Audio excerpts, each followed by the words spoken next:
Georges Bensoussan, bonjour à vous.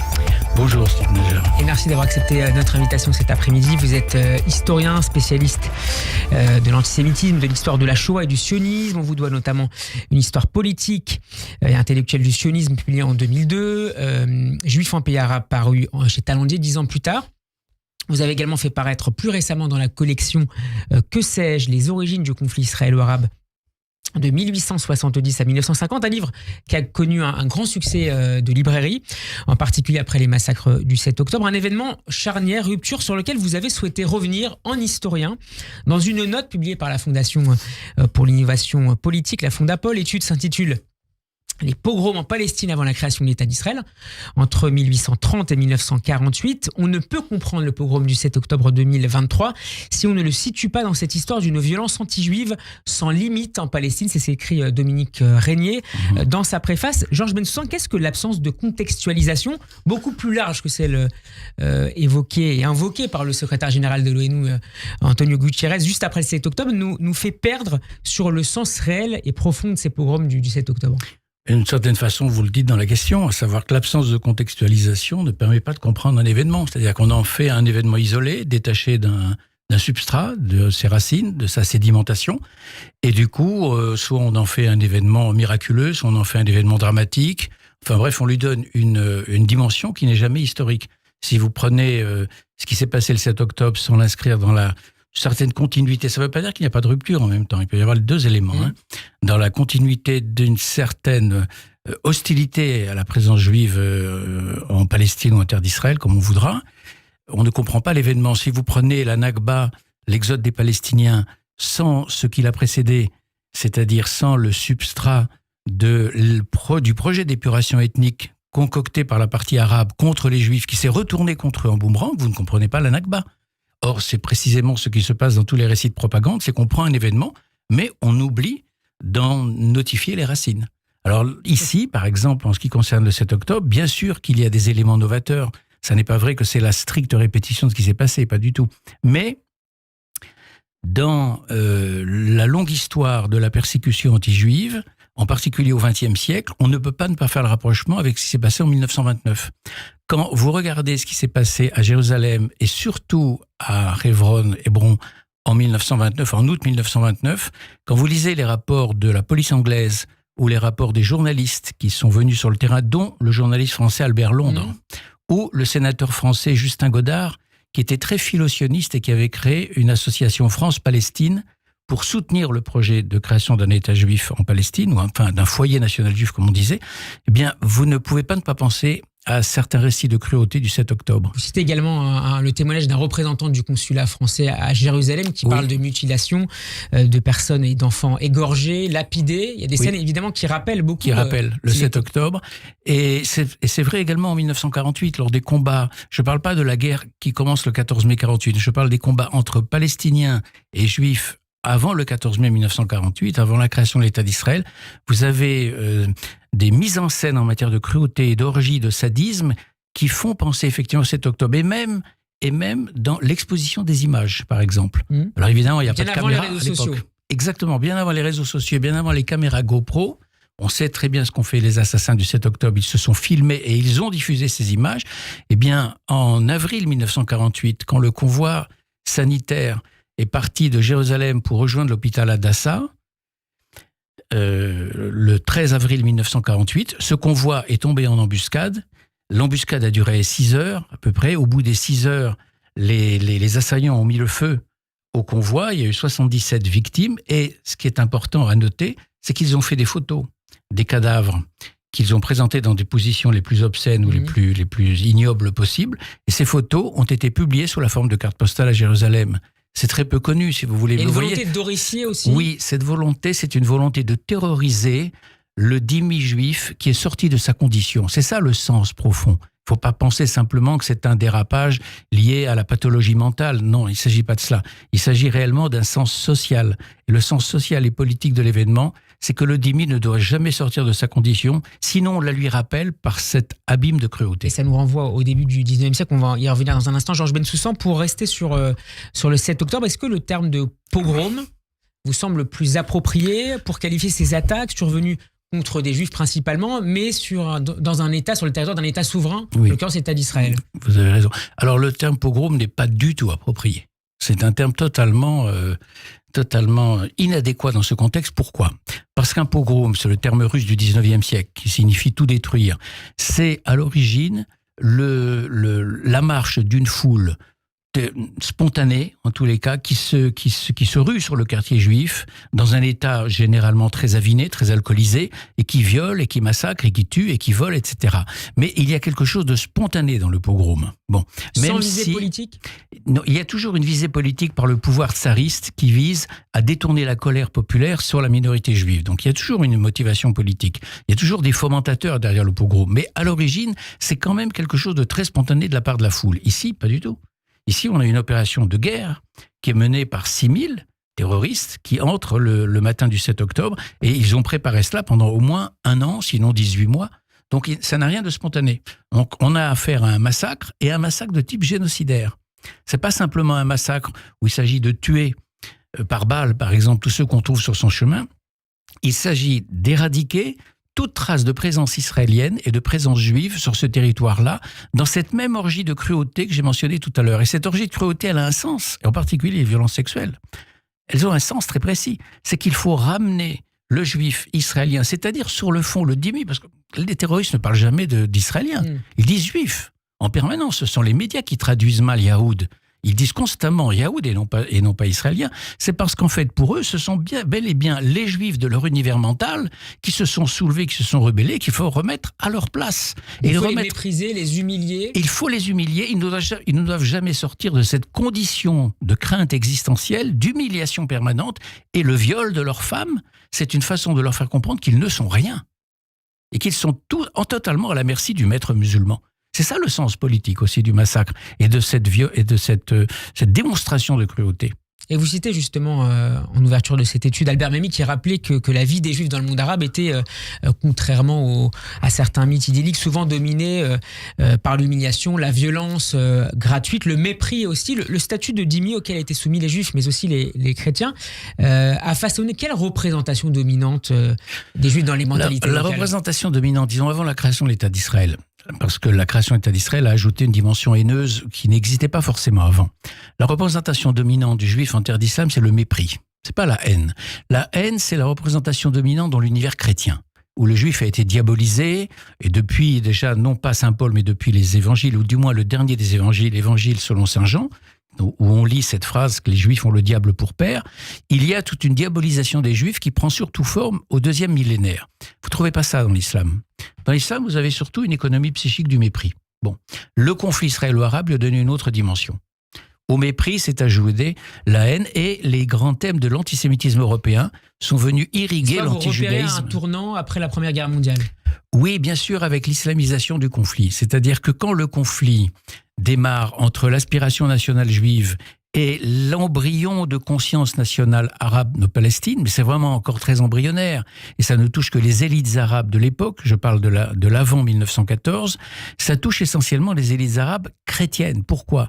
Parce que les chrétiens ont par rapport aux musulmans une différence en matière d'éducation qui est considérable. C'est-à-dire, si je vais vous donner un chiffre pour donner dans les grandes largeurs, si vous voulez une estimation, un ordre de grandeur, si vous avez, vers 1930, 25% d'hommes musulmans qui sont alphabétisés en Palestine, c'est beaucoup, mais vous avez environ 75% des Arabes chrétiens qui sont alphabétisés. La différence est considérable. Chez les Juifs, l'alphabétisation est de 95%. Donc d'ailleurs, au moment de la guerre en 1948, il ne faudra jamais oublier cela. On a affaire à des forces juives qui sont d'un niveau de culture et d'éducation, de formation occidentale, face à une masse paysanne qui est massivement analphabète et qui est très archaïque. Il ne faut pas oublier que la fameuse victoire miraculeuse d'Israël, elle tient aussi à cela, si vous voulez. Donc pour en revenir à l'origine du conflit, vous avez d'abord un conflit qui est vraiment un conflit politique, quand il est mené par ces élites chrétiennes. Et au fur et à mesure que le mufti de Jérusalem, nommé par les Anglais en 1921, Amin al-Husseini, prend du pouvoir et que son clan Parce que toute la société palestinienne, comme toutes ces sociétés d'ailleurs locales, fonctionne sur le mode clanique. Elle ne fonctionne pas sur le mode national. Ça ne veut rien dire la nation là-bas. Quand le clan Husseini s'empare de plus en plus du combat national palestinien, à ce moment-là, ce combat est de plus en plus islamisé et c'est cette dimension de haine religieuse de l'islam contre le judaïsme qui va l'emporter. Mais à l'origine, et qui génère encore plus de violence parce que justifiée par la religion ? Oui, absolument. Parce que là vous retrouvez tous les schémas méprisants et tous les schémas stigmatisants du juif qu'on trouve dans les écrits musulmans, qu'on trouve dans la vie du prophète, où les juifs sont accusés d'avoir voulu empoisonner le prophète. C'est aussi tous les précédents avant l'édification du premier État musulman, à Médine. C'est l'épisode Khaybar, où l'oasis juive a été massacrée par le prophète, etc. Et tout ça va être mis en épingle. Un certain nombre de hadiths également vont être mis en épingle, un certain nombre de commentaires du Coran aussi, qui vont insister sur la haine que le musulman doit porter aux juifs. Et vous notez d'ailleurs qu'à partir de ce moment-là, la distinction entre juifs et sionistes s'efface, ce qui n'était pas le cas avec l'anti-judaïsme des Arabes chrétiens. Disons que quand, dans le refus du sionisme, mené par les élites arabes massivement chrétiennes, il y a quelques musulmans aussi, bien sûr, avant 1914, on distingue encore très nettement sionistes et juifs. Et d'autant que la vieille communauté juive de Palestine, qui est dans sa composante séfarade très majoritairement sioniste, contrairement à la minorité ashkénaze, qui est orthodoxe et qui est complètement en dehors de toutes ces querelles politiques. Les relations entre juifs et musulmans, à cette époque-là, dans la seconde moitié du 19e siècle, début du 20e siècle, ne sont pas forcément mauvaises, elles ne sont pas catastrophiques, loin de là. Et donc, il y a encore un distinguo entre le juif que l'on connaît, c'est le juif séfarade avec lequel on converse en arabe, par exemple, et le sioniste, qu'ils appellent d'ailleurs les moscovites, parce qu'ils viennent du monde ashkénaze de Russie. Donc, il y a un distinguo entre sionistes et juifs. Et ce distinguo va progressivement disparaître dans les années 1920, qui fait que, au moment des massacres de 1929, vous n'entendez pas dans les rues moro-sionistes, ça n'existe pas ça, ni même en 1920-21, lors des premiers massacres, mais oui, et de Jérusalem également, et de Yafo, au sud de Tel Aviv, de la jeune Tel Aviv, vous entendez moro-juifs. Comment réagissent les autorités britanniques à ces pogroms, notamment en 29 et donc puis ensuite la révolte arabe de 36? Alors, les premières émeutes, c'est 1920. Et les Anglais viennent d'arriver en Palestine depuis 1917-1918 avec Allenby. Il y a la déclaration Balfour, il y a tous les traités qui suivent la fin de la Première Guerre mondiale, et il y a surtout le mandat en juillet 1922. Les Anglais sont très désarçonnés par le refus arabe. Ils ne s'attendaient pas à un refus d'une telle ampleur. Et donc, ça les surprend, et en même temps, ça va les conduire à progressivement revenir un peu en arrière des promesses faites aux Juifs, la fameuse déclaration Balfour, la promesse du foyer national, sans revenir totalement là-dessus, sans annuler la déclaration Balfour. Ils vont constamment jouer sur l'immigration juive pour calmer la colère arabe. C'est-à-dire qu'en clair, quand la colère arabe monte, ils freinent le robinet d'immigration, et même ils l'arrêtent parfois durant plusieurs semaines ou plusieurs mois. Quand la situation redevient calme, ils rouvrent le robinet. Ça ne veut pas dire d'ailleurs qu'ils le rouvrent totalement librement, jamais. L'immigration, contrairement à ce qu'on pense, l'immigration juive n'est pas libre. Elle est contingentée selon des critères économiques fixés par les Anglais. Donc on ne peut pas entrer librement en Palestine. Ils fixent un contingent de, par exemple, 3 000 ou 4 000 ou 5 000 ou 10 000 entrées, selon des critères économiques précis, à savoir disposer d'un revenu X pour pouvoir subvenir en Palestine. Bon. Donc en clair, pour résumer, si vous voulez, le propos, les Anglais vont jouer sur la variable d'ajustement de l'immigration pour calmer la colère arabe jusqu'en 1939. Et en 1939, après la grande rébellion qui a duré 3 ans et qui a réellement mis les Anglais en difficulté, surtout en 1938-39, dans les derniers mois, alors là, ils ne reviennent pas par petites touches sur la déclaration Balfour, ils l'annulent purement et simplement. On est en mai 1939, et c'est le fameux livre blanc, le énième, c'est pas le premier, le 3e ou 4e livre blanc, dans lequel ils annulent la déclaration Balfour, sans le dire ouvertement. C'est-à-dire qu'en fait, ils mettent fin à l'immigration juive en Palestine dans un délai de 5 ans, au rythme de 15 000 par an. Malgré la menace nazie accrue. Absolument. Et ils prévoient un référendum en Palestine dans un délai de 10 ans. Dans la mesure où en Palestine, en 1939, on a un ratio de 1 juif pour 2 arabes, et qu'en gros, ce ratio ne va pas bouger puisque l'immigration est bloquée, eh bien, on connaît le résultat du référendum. Donc, en fait, les Arabes perdent la rébellion sur le plan militaire, mais il la gagne politiquement, sur le plan politique. Voilà. Pour terminer, un mot d'actualité avec vous, Georges Bensoussan. En tant qu'historien, quel regard portez-vous sur ces manifestations, ces blocages dans de grandes écoles françaises, notamment à Sciences Po et dans les campus de Sciences Po dans le pays, mais aussi ces images qui nous parviennent des États-Unis, depuis la Californie, depuis New York? Alors, il y a plusieurs éclairages. D'abord, si on parle de la France, on est frappé d'abord par la faiblesse de l'État et par la faiblesse des institutions, encore que Gabriel Attal a très bien fait son travail, mais en dehors de Gabriel Attal, on est frappé par la faiblesse de la direction de Sciences Po, de la faiblesse des directions d'université. C'est-à-dire qu'en clair, on a affaire à une poignée de personnes, là. C'est 250 personnes sur un campus Sciences Po qui compte plusieurs milliers d'étudiants. Donc, la réponse politique qu'on attendrait de ces gens-là, elle n'est pas à la hauteur, mais c'est vrai d'ailleurs de toute la société française, où tout le principe d'autorité s'effondre complètement et on assiste à une désinstitutionnalisation de la société. Donc, si, d'une part, les autorités avaient réagi comme il le fallait, et si d'autre part les médias n'avaient pas donné autant d'importance à ces actions-là, on n'en serait pas là aujourd'hui. Je veux dire par là que les médias n'ont pas seulement rapporté l'événement, ils l'ont créé. Bon, parce que ces agitateurs, ces 200 abrutis qui ont fait ce qu'ils ont fait, honnêtement, ça ne représente pas grand monde. Le deuxième point, c'est que ça s'alimente à une ignorance crasse. Et si on ne voit ces événements qu'à l'aune de l'antisémitisme, on aurait tort. Il faut placer ces événements-là dans la longue lignée de la stupidité du gauchisme culturel et de la longue stupidité de la jeunesse. C'est-à-dire qu'en gros, si vous remontez 50 ans en arrière, souvenez-vous des grands engouements de la jeunesse politisée, pas seulement, non, je parle de la révolution culturelle chinoise, qui ont applaudi à la révolution culturelle chinoise, qui ont applaudi à la Chine maoïste, qui ont applaudi à l'entrée des Khmers rouges à Phnom Penh, qui ont applaudi à Cuba, qui ont applaudi à toutes les tyrannies, finalement, pour s'apercevoir 10 ans, 15 ans, 20 ans après qu'elle s'était fait rouler dans la farine, que ça avait été une gabegie monumentale, un abîme de cruauté, qu'elles avaient avalisé de cruauté. On peut remonter même plus haut encore dans le temps. C'est après la Seconde Guerre mondiale, dans l'atmosphère de guerre froide, comment tout un pan de la vie intellectuelle française a applaudi au stalinisme, a applaudi à Lysenko, a réfuté le témoignage de Margaret Buber-Neumann en 1949 sur la réalité des camps soviétiques dont elle venait. Elle, rescapée de Ravensbrück et rescapée du goulag. Ils n'ont pas voulu la croire. Donc, cette bêtise massifiée du gauchisme et cette bêtise massifiée de la jeunesse, qui est quand même l'âge le plus bête, indéniablement, je veux dire au sens où c'est l'âge de tous les engouements grégaires.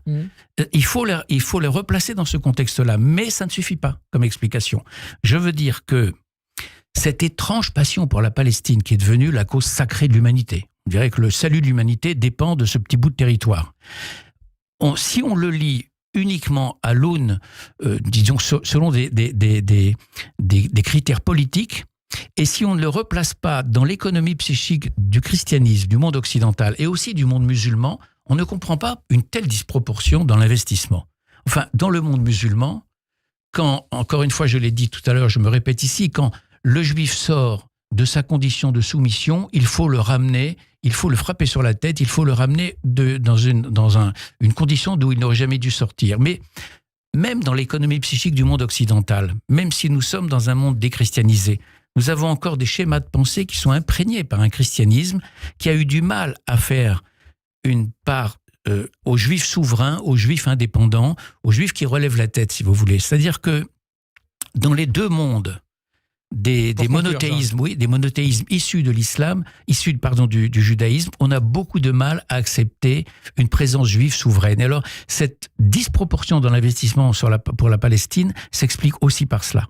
On ne peut pas en faire l'économie, si vous voulez. Merci beaucoup, Georges Bensoussan, d'avoir été avec nous. Je renvoie nos auditeurs à la lecture sur le site de la Fondapol, les pogroms en Palestine avant la création de l'État d'Israël. Entretien à réécouter, notamment sur notre chaîne YouTube. À très bientôt sur Radio J. Merci.